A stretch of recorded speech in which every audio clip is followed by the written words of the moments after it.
continue where we left off. So yeah, we're still on Evil Manta versus the Sorcerer, and yeah, guys know about the whole Marina Del Rey getting fed up with the Sharkanians being a threat and all yada yada yada, all that stuff. You guys already saw that whole thing after commentating, but I hope you guys saw the original round. So hold on. I can break the spell if you just give me the trident. You really think he'd be that stupid to fall for that? I don't think he'd feel any pity for anyone that's softy. Hold on. Give me the trident. There's the true colors. I'll just take what I want. I kind of thought Evil Manta might have magic to summon that Triton back to him, but nope. I think that Sorcerer was from the Little Mermaid episode where King Triton turns into a very younger kid, and Ariel has to find him because that younger version of Triton has been causing trouble like a little kid would. Yeah, it was that episode that the Sorcerer is from the Little Mermaid TV show. Sorceress wins. The next fight is Taurus Bulba versus the Pack. I think in the description is that Taurus and his cronies prepared to deliver Khan their payment in the form of the entire bank. They're gonna take the whole bank. Did I say bank? No, I think I was supposed to say they're gonna take the whole bank, aren't you? I mean, seriously, that's like an entire bank robbery, but in the entire bank. Or they're just gonna buy out the bank for Khan. Until they got attacked by the Pack. This is basically the animated characters versus the literal toon characters. Which, remember I said in the previous part that Bunkers is basically Roger Rabbit if he had a TV show, but without Roger Rabbit. Well, it's not like a live action mixed with hand-drawn kind of thing, which of course as you guys see in this series, there's no live action, they're in separate realms. It's not like Toontown, you know, it's more like, it's like the Enchanted logic. By Enchanted, I mean the movie Enchanted that Queen Narissa is from, the whole going into different dimensions kind of thing. So, I guess in the hand-drawn realm, every character that's animated like Gargoyles, or Aladdin, or Little Mermaid, etc., they're not really toons. They're more like, they kind of see themselves as real people kind of thing. They're just animated. While characters like the Mickey Mouse characters, Bunkers himself, along with the Collector, which is actually just a person in disguise, thinks he's a toon, and the Darkwing Duck and Chip 'n Dale, they're probably the legit toons. I'm just saying.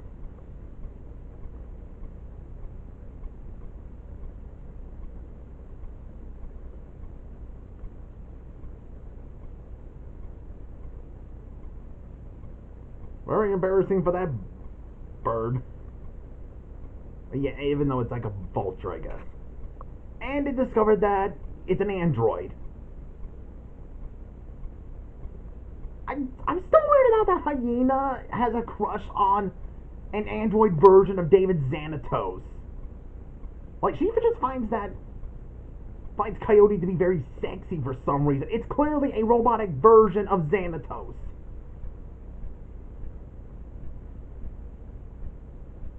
And looks like they gotta get out of here. Blow up the base of Taurus. Hold on. Mom was right. I should have been a dental hygienist. Huh? Well, I guess the Pack wins. Again, now for the interlude. Or actually the interlude or intermission? Interlude, okay. So discussing their next move, but Horvath had decided that he's done with all this. He wants to, hold on. He tells Mesicog he has outlived his use, and that he will resurrect Morgana, leaving Mesicog the only one, to defend this base.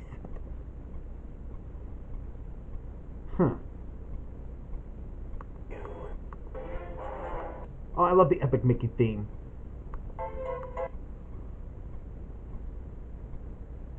Yeah.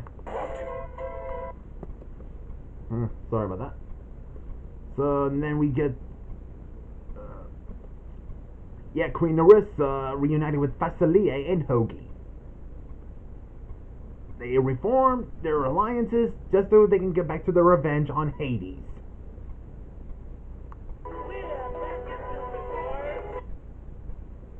Yep.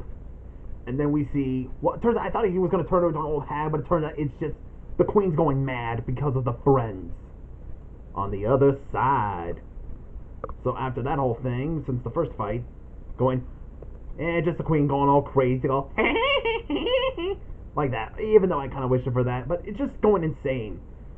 Like, everything's spinning around and around right now. And Maleficent shows up. But she undo the spell that the friends have casted her with going crazy.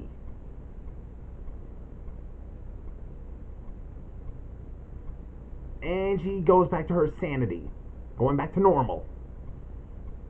And now she and her other forces, well, leaving out Fastly and Hoagie since they got out, to join Maleficent. And now for the first... no, wait. Now for the next fight, we got Mesicog versus Master Org. Yeah, Master Org has returned and has made his way directly to the Morganian base. But sad to know that it's only Mesicog who is only defending the base. But it don't matter to him, I guess, because he's gonna get rid of him. From what I get from that.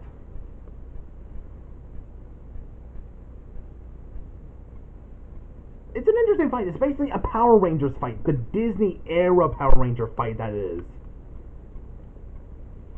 I still haven't got to rewatch Power Rangers Dino Thunder. I should probably get back to that. I'll probably start from the beginning again.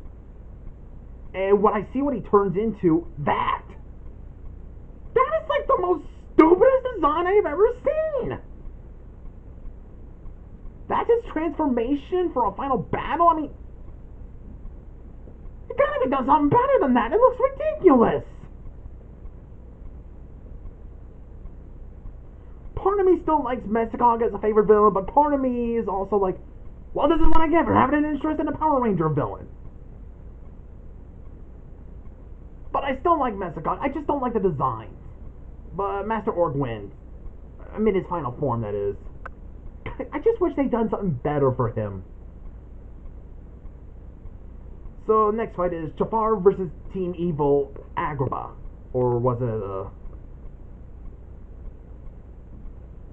Team Evil Agrabah, okay.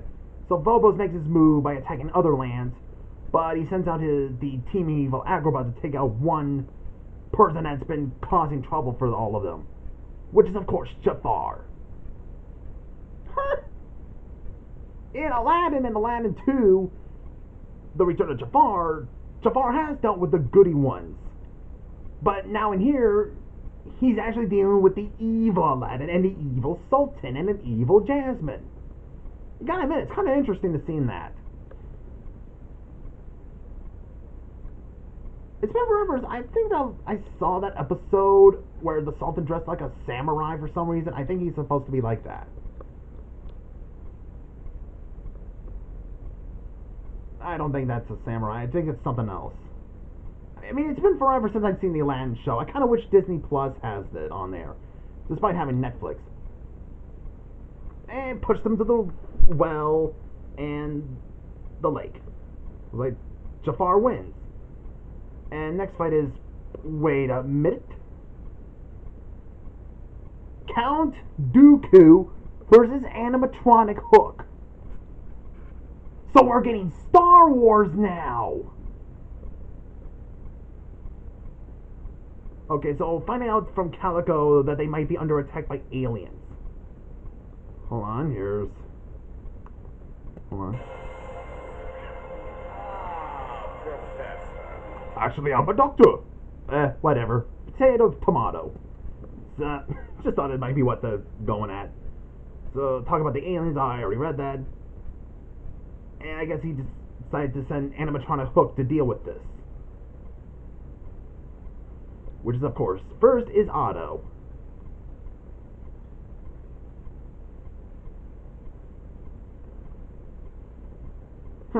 Battle between two robots first, okay? Shoots him and kills Otto. And now we get the arrival of Count Dooku, who just shows up out of nowhere. I like that Hook can fight him off with a sword while Count Dooku just uses his lightsaber. You guys get what I'm saying. Normally that lightsaber would cut that sword in half, but that's probably one tough sword to deal with it. I guess it's lightsaber proof, I guess. And even though Star Wars was a non-Disney Villains tournament, and that the Great Evil is both the Great Evil in Disney Villains War and non-Disney Villains Tournament, even though it's technically Chernobog, but since the Legion of Darkness and the Seekers of Darkness want to merge both universes of Disney Villains War and non-Disney Villains Tournament universes into one, what would that mean to the Star Wars villains, since they're both in both universes? Would they become merged like one and the same, or would they become separate characters? Which I hope not separate characters, because that'd be confusing. We'd be having two Count Dookus. That'd be confusing. And back when History Buff did a commentary on other wars, he did mention something in Disney versus non-Disney villains, part 2, round 15, part 2. And he did mention that, talked to, I think he had talked to Sony about using Indiana Jones villains, since not many people have used Indiana Jones, and I think someone like Ace McKilliface said that, someone told him that CK Primeval 7 is thinking of using Indiana Jones, and he's going to put them on the Disney side. So that's the information I got, and, okay, if you guys don't wonder why this is off topic about this Indiana Jones all of a sudden, here's the thing. And you know what? Okay. When the Muppets were purchased by Disney, from what I got from the information, everybody made a big deal out of it. Probably a little bit. But, and you know what is funny about that? When Marvel was purchased by Disney, everybody made a big deal out of it. And when Star Wars was purchased by Disney, everyone made a huge deal out of it. And then 2 years ago, Disney bought 20th Century Fox. Meh. And then no one noticed something. I mean, Disney did actually own the rights to Indiana Jones. So, okay, not only did they only purchase the Muppets, okay, first they purchased the Muppets, then they purchased Marvel, then they purchased Star Wars, and while they purchased Star Wars, not just that, but they also own all of Lucasfilm Studios. And that also means that Disney also owns the rights to Indiana Jones. I just thought I had to point that out, because, yeah, so I just want to tell everyone who's been doing wars of their own about if anyone's going to use Indiana Jones. Just to let you guys know, Disney does own the rights to Indiana Jones. I'm just going to tell you guys this. But back to the topic about Star Wars. So, it's interesting seeing Star Wars is now in Disney Villains War, since it's already a non-Disney Villains tournament. Huh. Darth Vader managed to cut animatronic Hook to pieces. And Count Dooku wins. And Zerg was watching all of this. So, I think I'm going to stop right here also, and I'll probably leave the link to that Disney did own, bought Indiana Jones stuff. So, see you guys in the next part of this commentary.